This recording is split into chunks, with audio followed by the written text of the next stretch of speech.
The Babylon Project was our last best hope for Scott. A self-contained podcast, 1 hour long, located on the internet. A place of fun and discussion for Babylon 5 fans everywhere. A shining beacon in cyberspace, all alone in the night. It was the dawn of the 20th anniversary of Babylon 5, the year the Great War to free Bab 5 came upon us all. This is the story of the last of the Babylon podcasts. The year is 2014. The name of the place is the Babylon Project Podcast.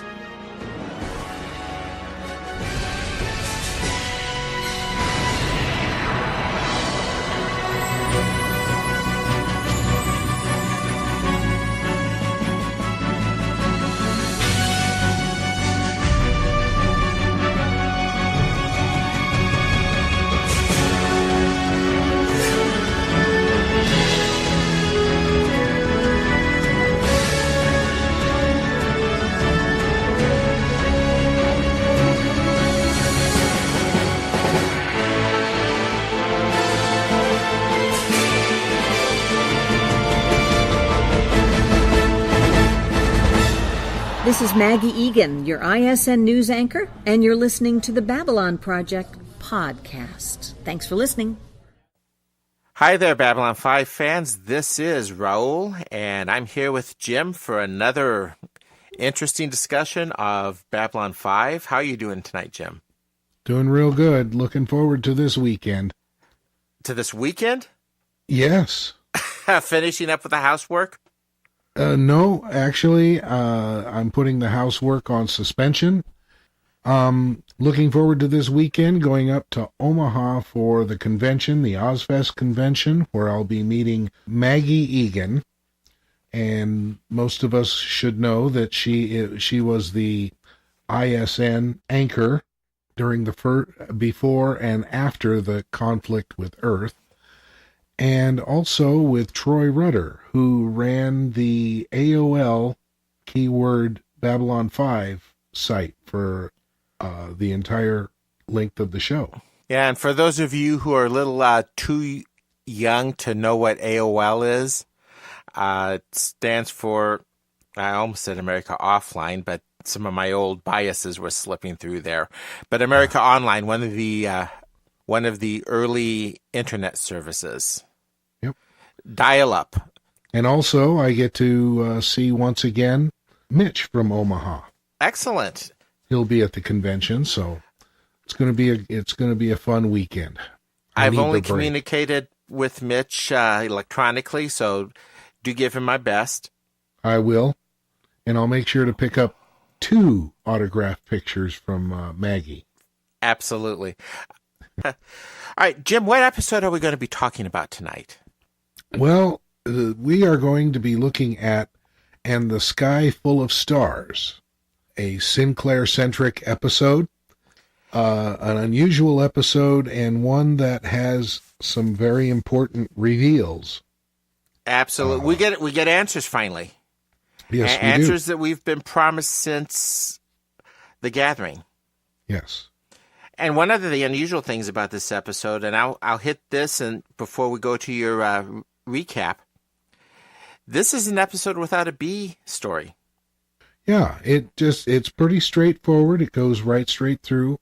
Not the normal format for the show. Generally, there's sometimes a B plot and once in a while a C plot to go along with that. But this one is centered very much on Sinclair and a dilemma that he's gotten himself into. Well, for that, let's go ahead and turn on to the recap, and we'll catch it on the flip side. Here it is. Archive. Access. Initiated. As we already know, Commander Sinclair fought at the Battle of the Line, the final battle between Earth Force and the Minbari. With his entire squadron wiped out, Sinclair decides to kick on his afterburners and ram the attacking Minbari ship. What he doesn't know is what took place for the next 24 hours after that, or why the Minbari suddenly surrendered when it seemed that they had won the war. Way back in the pilot, The Gathering, a Minbari assassin informs Sinclair that he has a hole in his mind. It would seem that there are those, other than Sinclair himself, who are interested in finding out what is in that hole, and why the Minbari surrendered. One such clandestine pro-Earth group sends 2 knights to try to learn what happened to Sinclair during the battle. Through the use of a device and drugs that will allow one of the knights to enter Sinclair's mind, they learned only part of the truth. They learned that Sinclair was captured and tortured by the Minbari. He was also scanned with a triangular device that glowed when it was brought near Sinclair. We also learned that Sinclair was brought before the Grey Council, and Sinclair recognizes Delenn as a member of the Council. It was not revealed why the Minbari surrendered, but we do know that Sinclair had something to do with it. Sinclair manages to escape from the Knights, knocking one unconscious and disabling the one questioning him. He winds up in the Zocalo in a delusional state. He is hallucinating, being still aboard the Minbari ship during the Battle of the Line, and is shooting at Garibaldi and those trying to help him. Delenn arrives on the scene. She talks to Sinclair, who points his PPG at her, recognizing her from their encounter on the Minbari ship. When it seems that he is about to shoot Delenn, one of the knights arrives and Sinclair shoots him instead, apparently regaining his facilities. After recovering in MedLab, Sinclair confronts the knight that was interrogating him, but it is to no avail because the knight's memories have been wiped out to the point that he doesn't even remember his own name. Sinclair and Delenn talk, and Delenn asks him what he remembers.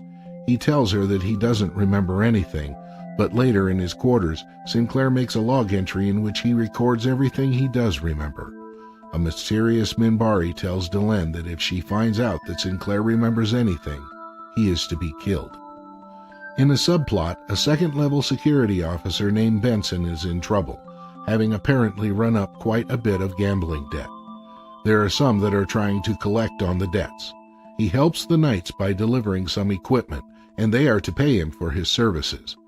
When Benson enters the quarters where Sinclair is being held to check on his payment, he discovers what is going on and is killed when he tries to intervene. Benson's body is discovered outside of the station later. During the opening scenes of this episode, Dr. Franklin examines Delenn. They talk about what Franklin did during the Earth-Minbari War. When Franklin asks Delenn what she did during the war, she puts him off, telling him that it is a subject for discussion at another time. During Sinclair's interrogation by the Knights, we get a peek into the answer to Franklin's question.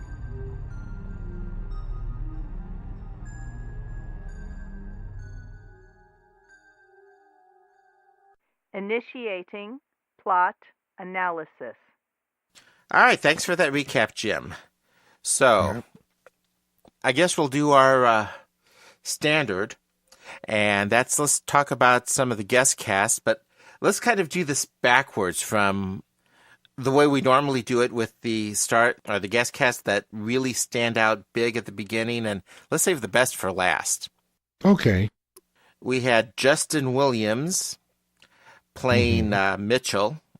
And Mitchell was the wingman to Sinclair at the Battle of the Line. Correct. And to his credit, he was in X-Files and Voyager. Mm-hmm. Kind of a young man, doesn't have a whole lot of credits. Nope. And if you look at IMDb, you see him working in and out a little bit, but yeah, not a whole lot of credits. And then there was also Jim Young, who played Benson. And actually, I correct that. That's Jim Young's. This is a plural. And he was a security officer who liked to ride the limits at the casino a little too close, which left him vulnerable. Yes, and he's vulnerable. He had done work through the 80s and 90s in and out as well. Again, not a huge role. Then there were the 2 Knights, Knights 1 and Knights 2, which I constantly get reversed. Mm-hmm. Both of these are names that would be pretty well known.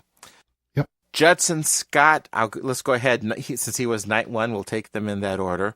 Judson Scott, any Trek fan would know very well as Joachim from Wrath of Khan. Right. He was also on X-Files. Mm-hmm. He did an episode of Voyager. and he was one of the main stars in V. The television series, not the miniseries. Right, the TV series. And then he was on an episode of Star Trek The Next Generation where I just kind of referred to him as the space doper. Okay. Yeah. He was, believe it or not, it's kind of a neat thing. He was on Wrath of Khan with Merritt Buttrick, and also Merritt Buttrick was in the episode with him on Next Generation. Do you know, just a side piece of trivia, do you know when Buttrick was killed in Search for Spock, Mm-hmm. the theater actually applauded? Oh, really? Yeah. I don't know about your neck of the woods, but out here in the St. Louis area, he just wasn't that popular. It was not a popular addition to the story. Interesting. I never knew that. Mm-hmm. And finally, as night 2, we have whom? Christopher Neame. Yep. German actor who's been in lots and lots of stuff. Been in just about everything. Yeah. Yep. Significant to sci-fi fans. He was in Enterprise and also a lot in of Star Voyager. Trek. Mm-hmm. Yes. So those are our guest stars for this episode. Yep. Christopher Neame is one of those actors where he's a brilliant character actor. Drop him in the role. When you see him, you think, where did I see this guy? I know I've seen him somewhere. Yeah. And then you look up on IMDb, and it's, where haven't you seen him? Yeah. We're talking about Nights 1 and Nights 2. That's probably the best place to get into this story. Okay. Who in the heck were they working for? That's a good question. And I do have a theory. Mm-hmm. Vice President Clark. I would not disagree with that theory. To be able to break into Sinclair's quarters and kidnap him seamlessly the way they did, Yep. took more than just a few bribes to security. They obviously had good credentials because security didn't even bat an eye as they came on the station. Mm-hmm. Yeah. And considering in the aftermath of this episode, Night 2 being shipped back to Earth asserting jurisdiction. Yeah. Someone in Earth Force, or at least in the Earth government, wanted him back. Yes. And the other thing to think about is that equipment and the drugs. I mean, high-tech equipment being smuggled in like that. Mm-hmm. Psychotropic drugs. They definitely had some connections, not only with Earth Force, but perhaps even more connections with Babylon 5 security than we might think, at least at first. Yeah. And I'll tell you what, without the benefit of foresight, knowing what's coming down the road, I would not have guessed Vice President Clark at that time either. No. The obvious connection is Home Guard. Yeah. That's the more significant relationship there, as we have an anti-alien entity at work. And his tirade about alien civilizations and alien migrations and alien buying up, alien funding with Babylon 5. Yeah, I mean, that's straight out of the Home Guard textbook. Yes. Yeah. But we also have reason to believe, I mean, it's been hinted strongly that there's an EarthGov connection to Home Guard as well. Mm-hmm. Yeah, there's a lot of maneuvering going on in the EarthGov. Right. A lot of power grabbing. Now, the other question is, why were they so concerned about that missing 24 hours for Sinclair? Well, it's probably because of his report that he was with the Minbari during that time. Mm-hmm. So you're saying we can take Night 2's explanation at face value there? I would say yes. the Knights of the Home Guard, these two guys, they have no reason to hide anything. And what were they planning to do with Sinclair after they got the information? Obviously, they really didn't care if he lived or died during the interrogation. Right. But were they going to just let him go or rewipe his mind, or were they going to kill him afterwards? That's questions we'll never really know. Yeah, I don't think we'll ever have the answer to that. Yeah, and another thing to think about as far as government connections, that they theoretically at least had the authority to arrange for a transfer for Benson. Mm-hmm. Even though they reneged on it, they had enough connection to make the offer, at least in a way that was credible. Well, even at this early stage in the series, there's a lot of political maneuvering taking place. Absolutely. What did you think of the virtual reality, the mind meld, mind connection? Wow. I'm not sure what to think of that. Let me think for a second. Well, it was definitely one way to get information efficiently and probably far more truthfully than any other way by wandering around in another person's mind. Then they can also manipulate the person by bringing up the images, for instance, Garibaldi several times, and then the image of Mitchell to try to get answers, to try to prompt memories and things.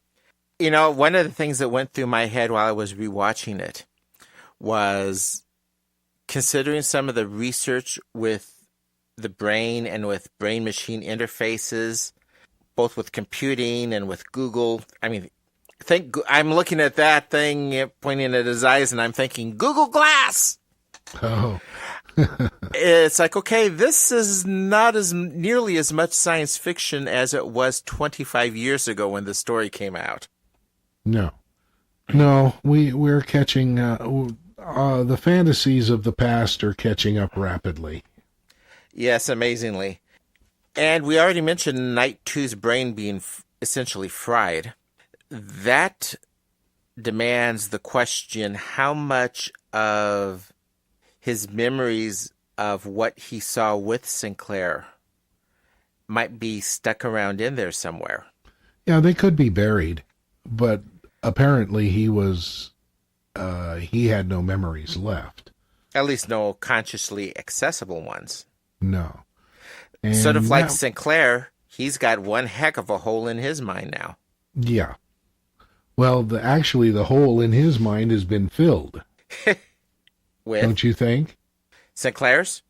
Yes. Oh, okay. Yeah, you mean Sinclair's. Yeah, in fact, you just hit one of the things I wanted to mention here. That was a real nice juxtaposition in the story. We start with Sinclair with a hole in his mind, and we end with Night 2 having the hole in his, with Sinclair's hole being filled. Yes. And Sinclair knows exactly what happened to him. Maybe not why or the outcome of it, but the substance of it, what happened, he knows now. And your change of questions here is incredibly important.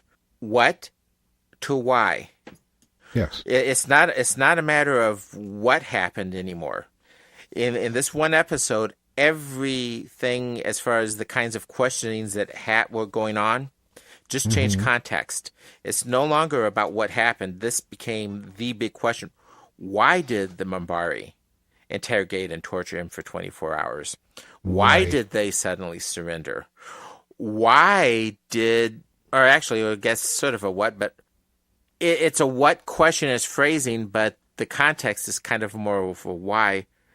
I can put it in a why. Why did the interrogation of Sinclair lead to the surrender? We don't know if that did, but it seems sort of a no-brainer that his role with the Minbari, his interaction with the Minbari there, had a lot to do with it.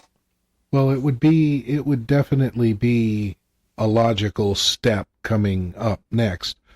But of course, the thing that intrigued me, and of course, you and I already know what's going to happen, but right. I don't want to go there too far, though. That little triangular frame with that stone suspended in the middle of it. The triluminary.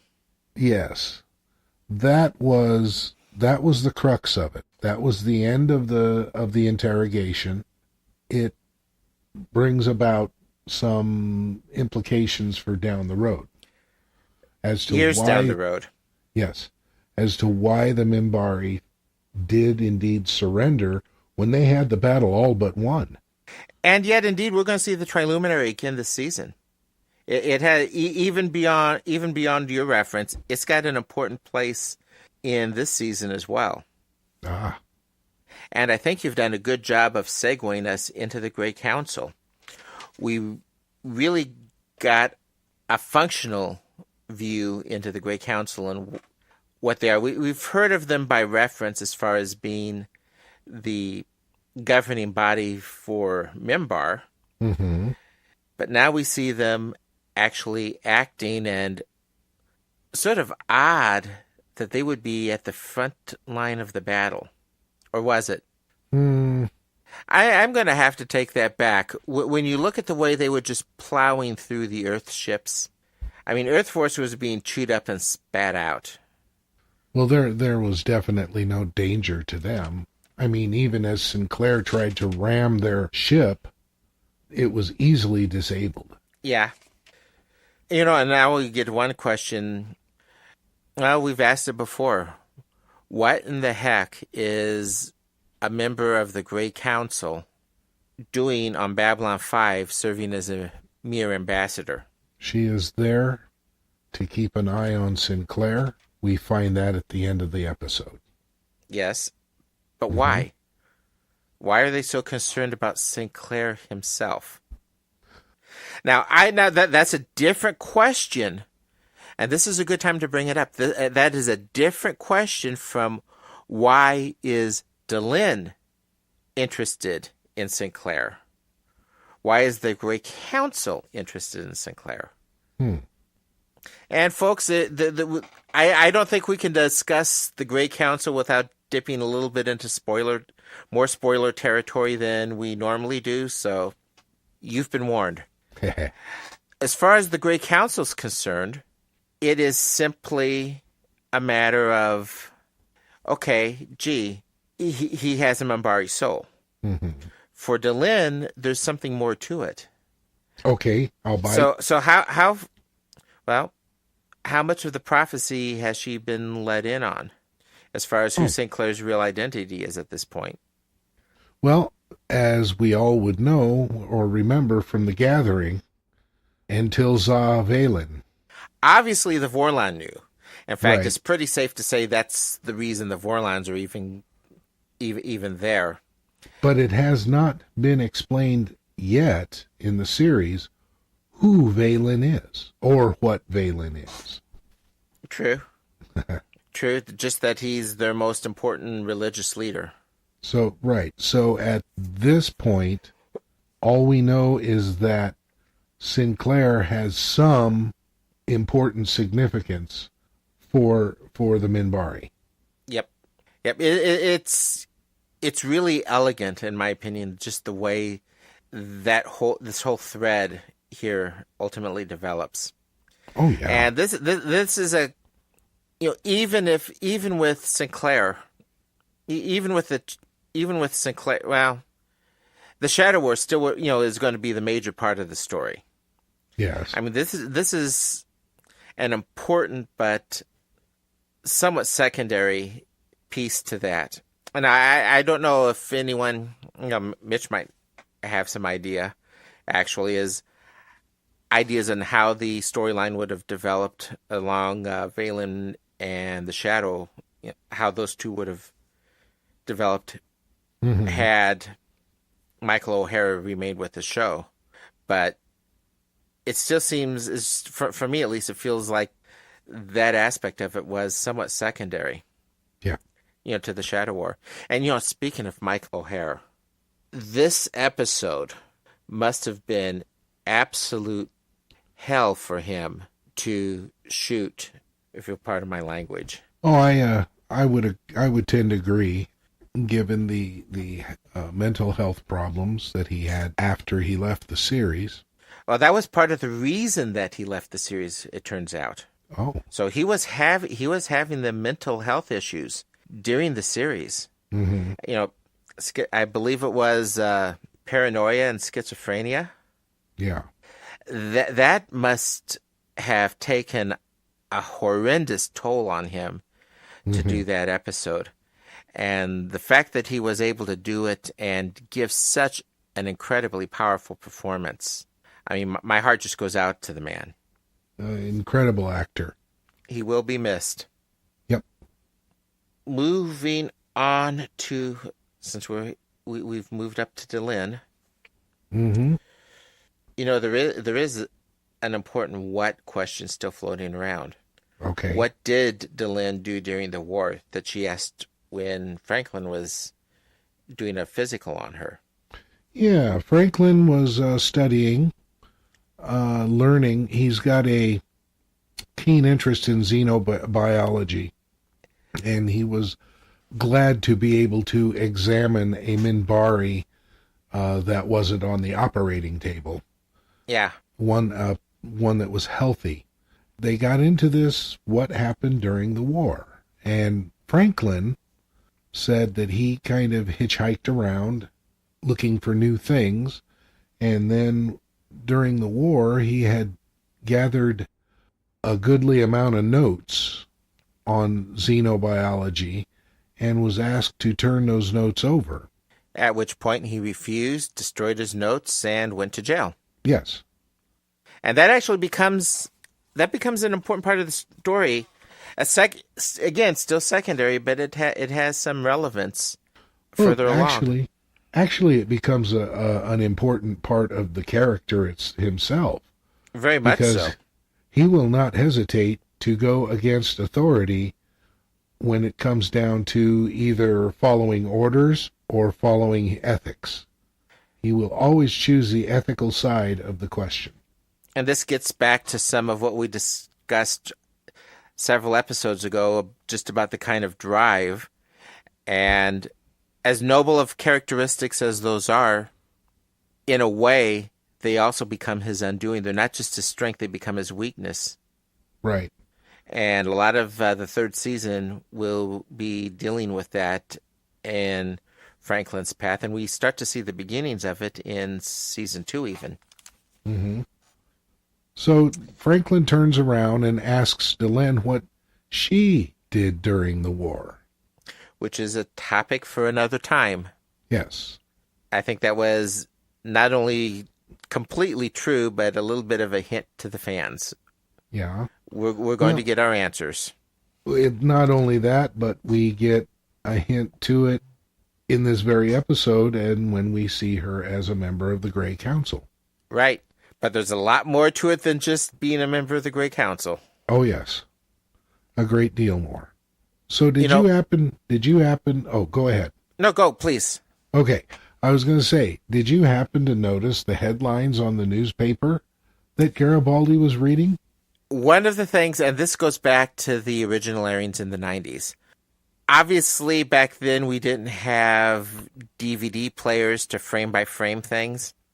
Now, right. Remember, I missed a lot of season 1, but I caught some of the stuff going on online in retrospect afterwards, and it continued true through the rest of the show as well.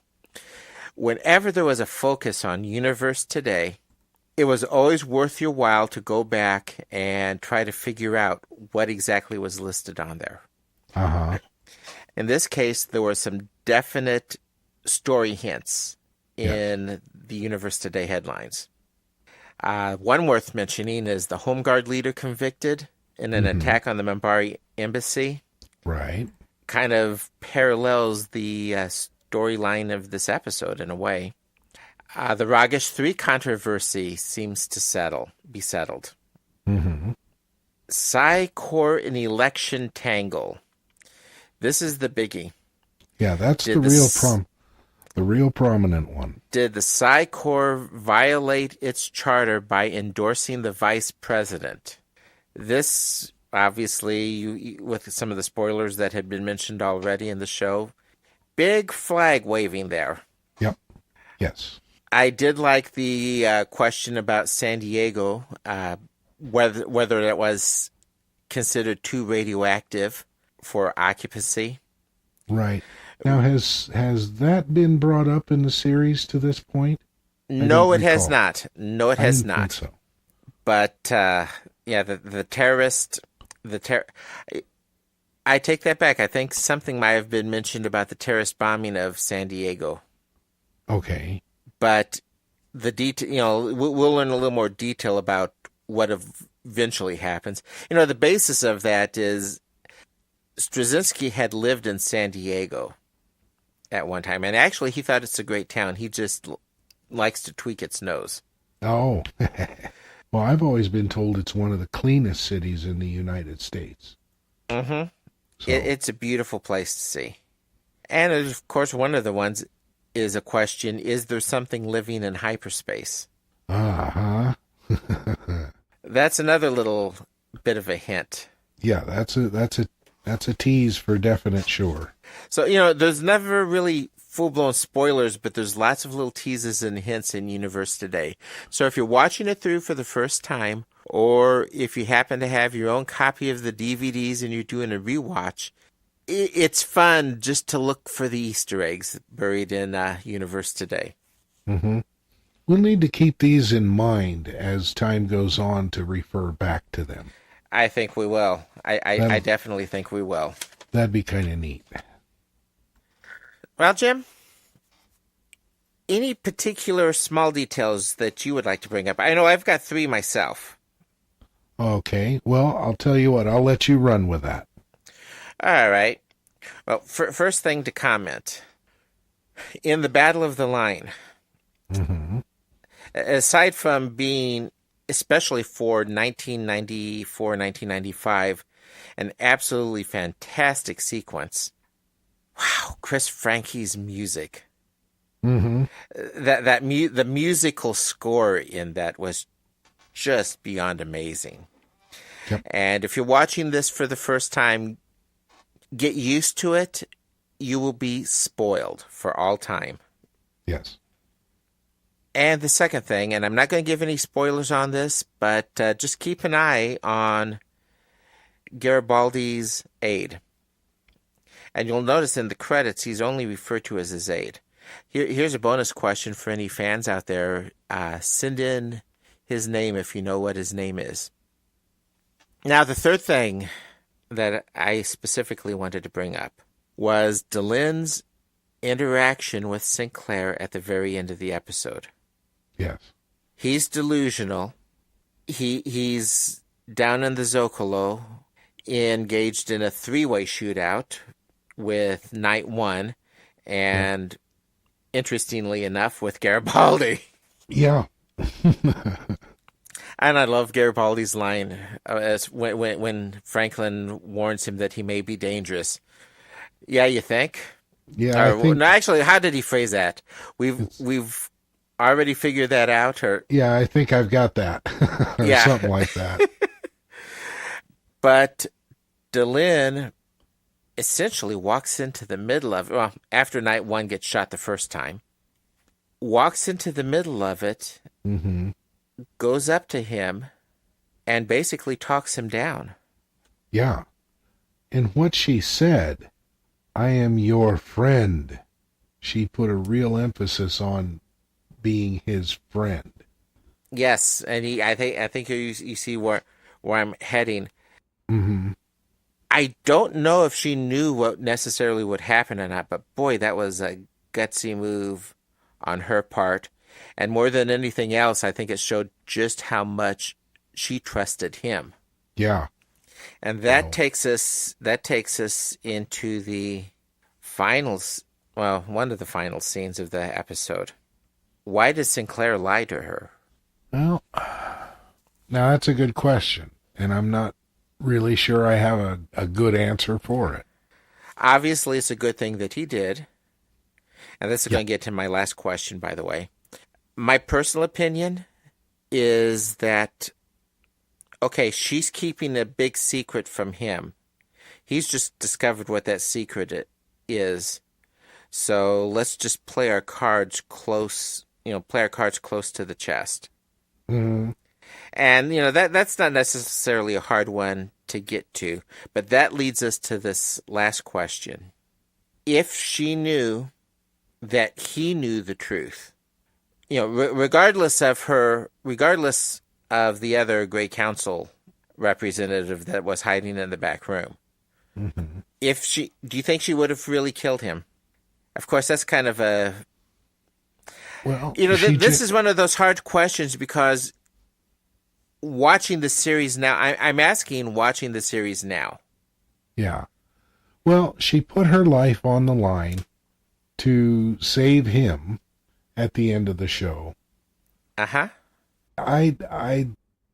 When the other Minbari told her that she would have to kill him if he knew the answer, she didn't look too happy about that at all.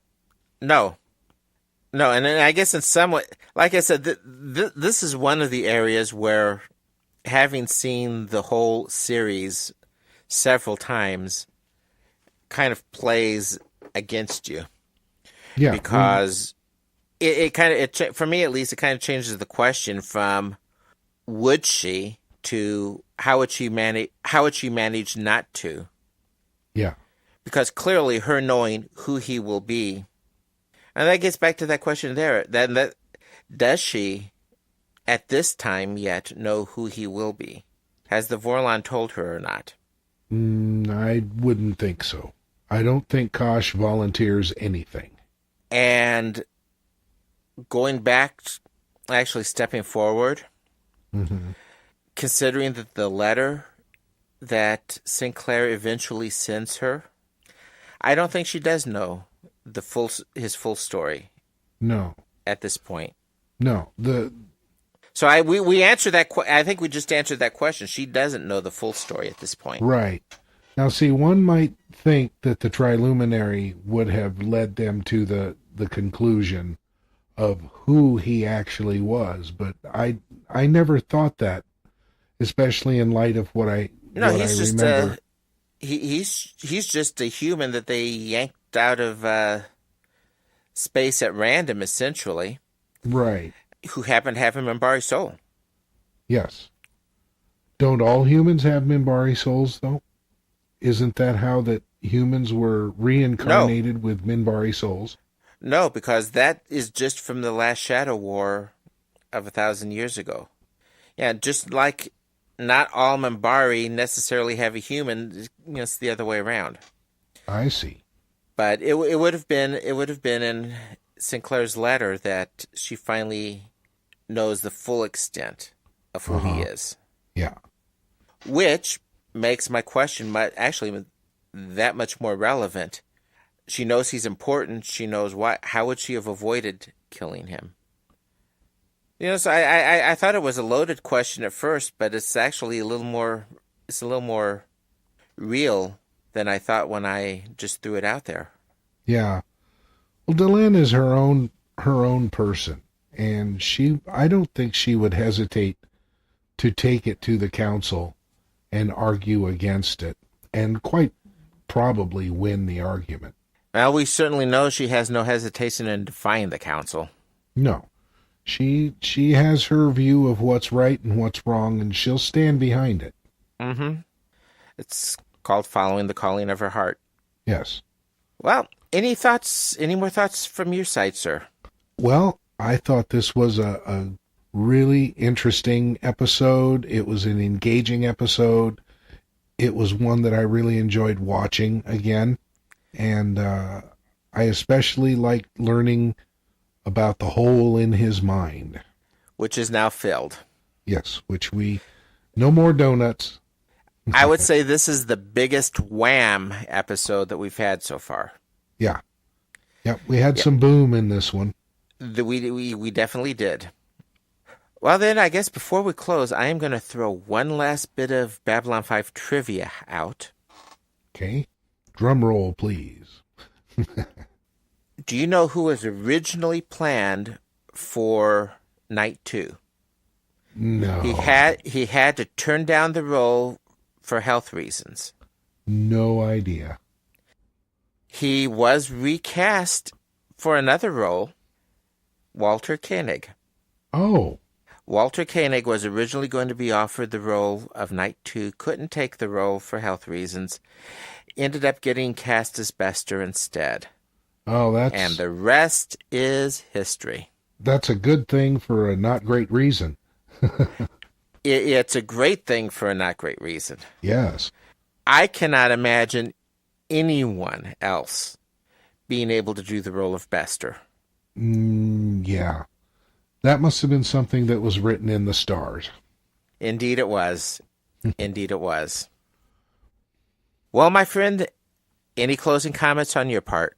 Not at this time. I think we pretty well picked this one apart. Folks, we're always looking for your feedback and comments. If you listen to our ISN news gal at the end, she'll tell you how to get hold of us. Yep. And next up will be Deathwalker. We'll leave it at that, because if we even talk about it, we'll be doing a double podcast tonight.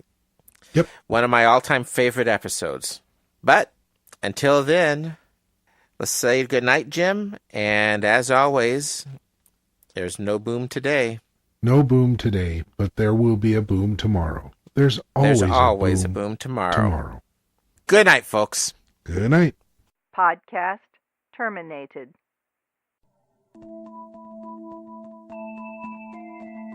Thank you for listening to the Babylon Project podcast. You can email Raul and Jim at the Babylon Project podcast at gmail.com. You can find us on Facebook at the Babylon Project Podcast.